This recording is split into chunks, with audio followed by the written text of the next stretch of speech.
The sidewalk leading to the event venue was filled with rally attendees braving triple-digit temperatures to see Vice President Kamala Harris.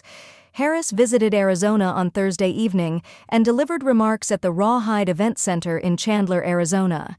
This rally follows Harris's appearances on several television shows and podcasts throughout the week.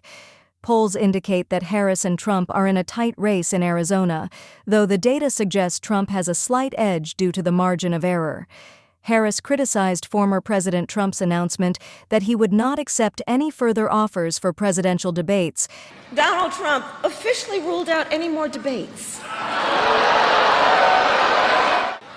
And this will be a very tight race until the very end. And we are the underdog.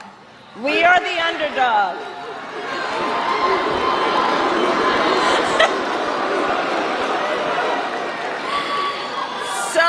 So we have some hard work ahead of us, but we like hard work.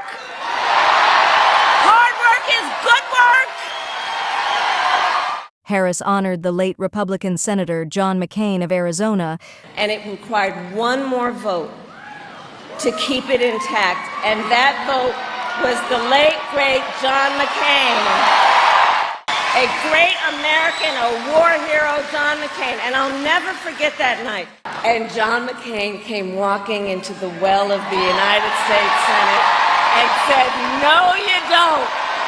No, you don't. No, you don't." It was late in the night. They were trying to get rid of the Affordable Care Act again. Harris recalled about the Senate vote. Harris also diverged from her usual campaign message to encourage Arizonans to vote in a state referendum aimed at protecting abortion rights. Now more than 1 in 3 women in America lives in a state with a Trump abortion ban, including, right here in Arizona, 3.5 million women. She criticized former President Trump for nominating U.S. Supreme Court justices who contributed to the overturning of Roe v. Wade. Donald Trump, when he was president, hand-selected 3 members of the United States Supreme Court with the intention that they would undo Roe. Harris asserted that under her leadership, women would retain the right to choose. And many of these bans, like the one in this state, have no exceptions even for rape and incest. It is immoral. And I know we all know one does not have to abandon their faith or deeply held beliefs to agree. The government should not be telling her what to do. Harris stated, "Currently, in Arizona, abortion is legal for up to 15 weeks, but thereafter, it is permitted only in medical emergencies, with no exceptions." She also discussed the importance of preserving tribal rights and responsible water policy. And I promise you, as president, I will continue to invest in drought resilience so that communities like those across Arizona have what you need to thrive. Harris affirmed. Harris framed the election as a critical choice between herself and Trump, highlighting the GOP nominee's past statements about wanting to be a dictator on day one of his presidency. He who has vowed if he were re-elected, he'd be a dictator on day one. Harris said. So much is on the line in this election, 26 days to go. And this is not 2016 or 2020. The stakes are even higher.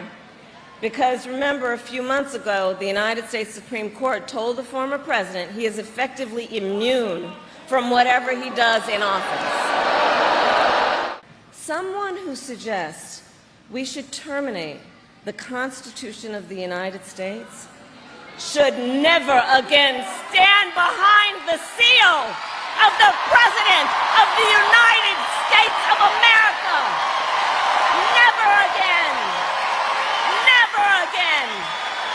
The vice president also expressed her concern about Hurricane Milton by specifically mentioning Florida, which also faced devastation during Hurricane Helene. Before I continue, I will say a few words about Hurricane Milton, which has cut a path of devastation across Florida and follows closely, of course, on the heels of the damage caused by Hurricane Helene to communities across the Southeast.